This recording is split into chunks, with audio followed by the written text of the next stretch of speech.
मग आता शेवटी ज्या नाही करायचं त्या करावंच लागणार नाही का? त्याला विलाज नाही. मग आता माणसापेक्षा आपलं पैसा अडका डागडागिने काय जास्त महत्वाचं नाही. आता ते बरोबर आहे, कारण म्हणतात ना, माणूस सलामत तर सगळा सलामत. हे जीवन पुन्हा पुन्हा येत नाही. शिर सलामत तो पगडी पेचात.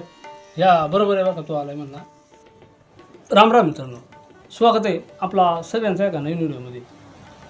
तर मित्रांनो, आता आपल्याला सगळ्यांनीच माहिती आहे का नुकताच आपण पॅरालिस या आजारामधून बरा झालो आहे. आता पॅरालिस म्हणला का एकदम खतरनाक आजार आहे का नाही? लय बेकार. अनेक जणांनी तो पॅरालिसचा झटका माहीतच आहे. पण तरी पण आपल्या सगळ्यांच्या आशीर्वादानं आपण त्या आजारामधून सुधारलो. मित्रांनो, आता आजार म्हणला का दवाखाना आलाच.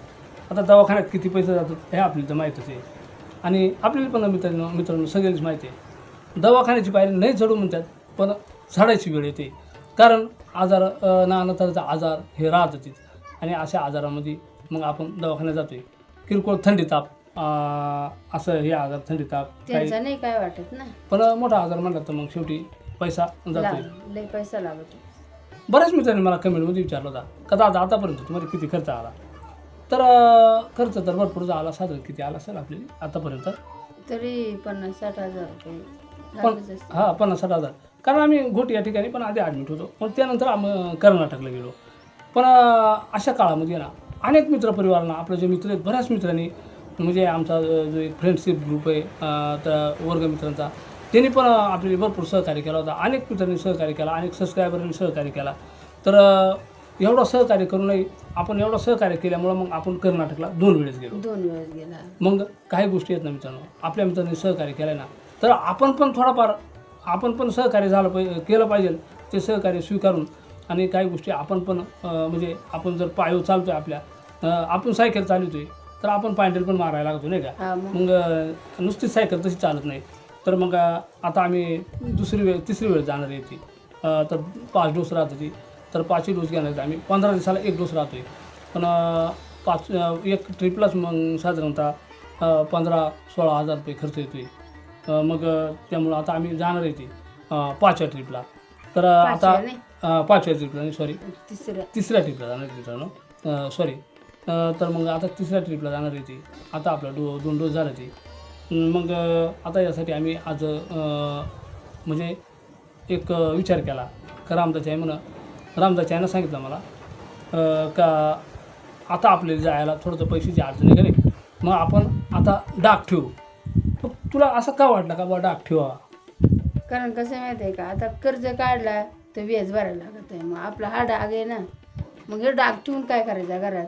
आपला माणूस सलामत असला तर डाग कवाय करू, असली ऐपत तर करू, नाही तर मग आहे काय डागच पाहिजे असं काय नाही. मग ते कोणाचं देणार नाही घेणार नाही पण त्यासाठी मग. दागिना एक स्त्रीचा एक लिहिणार राहत आहे, ह्याचं तुला माहिती आहे. हा पण मग खरा डाग ना म्हणले मग आपला नवराच राहतोय का नाही, ते जिवंत तर सगळंच आपल्यासाठी दे. नंतर डागडागिने घालून काय उपयोग आहे त्याचा, असं आहे ना. नाही, बरोबर आहे मित्रांनो. आणि हे आता मी पण म्हणत होतो का आपण करू कसंही पैसे इकडून तिकडून, किंवा आपण काहीतरी करू. मग रामदासची आई काय ऐकत नव्हती. ती म्हणत होती आपण दवाखान्यात जायला आता डागच ठेवू. तर मग म्हणा बा इकडे तिकडला खर्च करण्यापेक्षा आपला स्वतःचा डाग आहे ना, तर हाच ठेवू. तर मग आम्ही तो डाग ठेवण्याचा प्रयत्न केला आहे. तो केवढा ठेवला?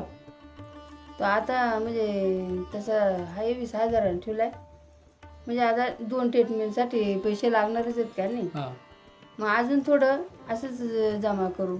आता मी आईच्या आधी म्हणतो ते आईच्या त्यांच्याकडे होते तेव्हा, पण मग तेव्हा आईनं ते नाही बाबा बाकीच्याने दिलं, मग तेव्हा काही गरज आणली नाही. पण मग आता प्रत्येक वेळेस कोण देणार आहे का नाही. नाही ते आहे म्हणायला तसं नाही काही, पण प्रत्येकानं सहकार्य केलं आहे तसं काही म्हणजे लई सहकार्य केला म्हणून तर आज आज एवढं मित्रपरिवार आहे, आज एवढं नातेवाईक आहेत सगळे, एवढं आपले सहकार्य केलं आहे. आज एवढा खर्च झालाय म्हणजे शक्यतो हो सगळ्या नातेवाईक म्हणा, आपले हे सबस्क्रायबर मित्र सगळ्यांनी त्यांनीच आजपर्यंत, म्हणून आपल्याला एवढा काही झाला नाही. पण मग इथून पुढचा आपण स्वतः तर करायला पाहिजे ना. थोडा आपले पण मित्रांनो करायला लागलाय. जर एखादा माणूस आपल्याला मदत करत असेल तर कमीत कमी आपण पण थोडाफार केला पाहिजे ना. आणि आपण पण म्हणजे आपलं हातपाय सलामत आहेत ना, आपण कष्ट तर करतोयच. आणि जेवढा तर एवढ्या नातेवाईकांचं आणि आपल्या मित्रपरिवाराचं आणि आपल्या सबस्क्रायबरचं जेवढं काही आभार मानायचं ना, तेवढं आम्ही मानलं ते आणि खरंच ते फिटणार नाही महेशात. हे तर मी मागच्या व्हिडिओमध्ये सांगितलं आहे खरंच आता. आणि पण ज्यावेळेस आपल्या मित्रांनी आपले जे सबस्क्रायबर त्यांनी कुठली अडचण येईल ना, ज्यावेळेस येईल ना त्यावेळेस मित्रांनो आम्ही पण सक्षम आहेत, काय काळजी नाही करायची आपण.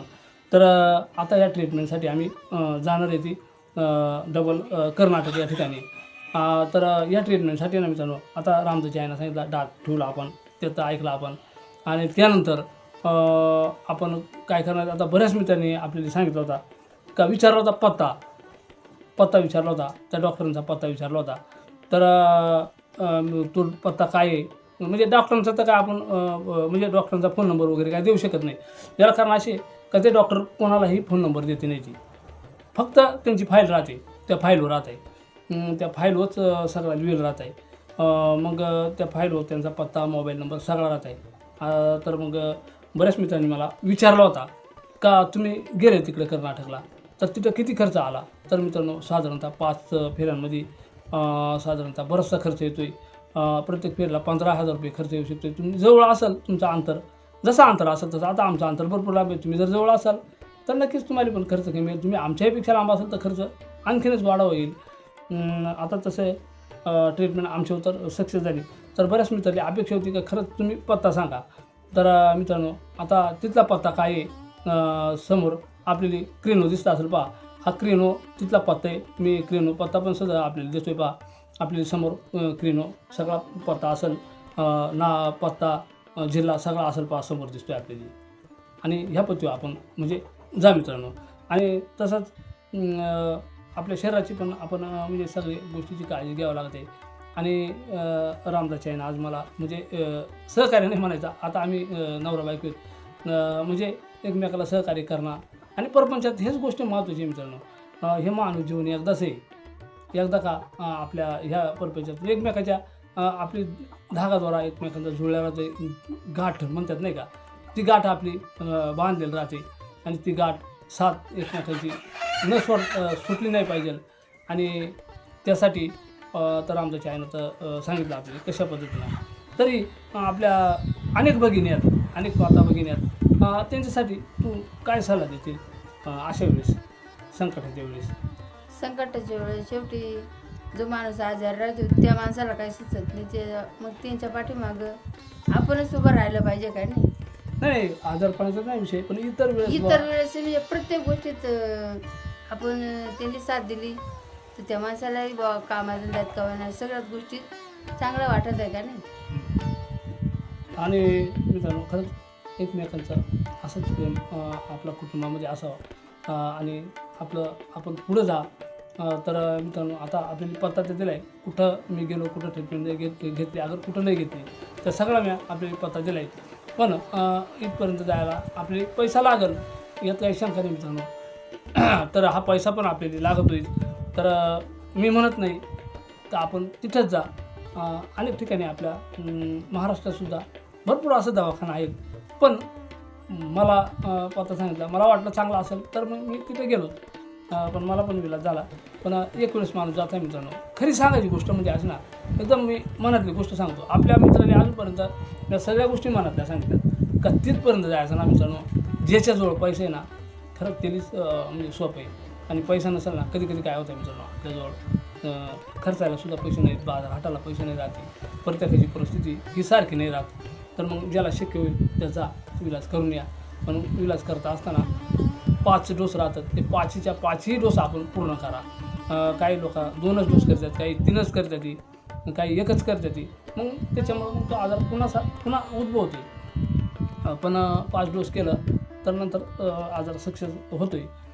काही वेळेला आपण बऱ्याच दिवसाने गेल्यानंतर सुद्धा तो आजार सक्सेस होत नाही, नाही का? नाही ते शेवटी तो आजार जास्त होऊन जातो का नाही. हां बरोबर आहे. तर मित्रांनो आज आमच्याजवळ सुद्धा पैसा नव्हता, खरंच पैसा नव्हता या वेळेला. पण आम्ही रामदासच्या गळ्यातला डाग ठेवून कानातला तर कानातला डाग आपण ठेवून आणि आज आम्ही ती ट्रीटमेंट घेतोय. कारण 10-20 हजार आपल्यासाठी, आपल्या आरोग्यासाठी आणि आपल्यासाठी म्हणजे ते काही लय नाही. आपण पुन्हाही पैसा कमवतोय पण माणूस हा पुन्हा भेटत नाही मित्रांनो. तर असंच एकमेकाला जसं रामदास छान मला आता सहकार्य केला असं तर म्हणलं तसाच एकमेकाला आपण या प्रपंचामध्ये नवरा बायको असतील तर नक्कीच एकमेकाच्या सुखदुःखात आपण या सहभागी झाला पाहिजे, एकमेकाला सहकार्य केला पाहिजे. तर असं मित्रांनो, आपण जो पत्ता मला विचारला होता पाठीमागं, तर बऱ्याच मित्रांनी कमेंटमध्ये कुठं गेलं तर तुम्ही कुठला पत्ता आहे तो पत्ता आम्हाला सांगा. तो पत्ता पण आपल्याला ऐकाय भेटला. तर मित्रांनो, आता या व्हिडिओमध्ये आम्ही इथंच थांबणार आहेत. व्हिडिओ जर आवडला तर नक्की लाईक करा, कमेंट करा आणि इतरांना शेअर करीत चला, जेणेकरून आपल्या व्हिडिओपासून इतरांना पण फायदा होईल, मोटिवेशन मिळेल, काहीतरी मार्गदर्शन मिळेल. पुन्हा एकदा जय हिंद, जय महाराष्ट्र.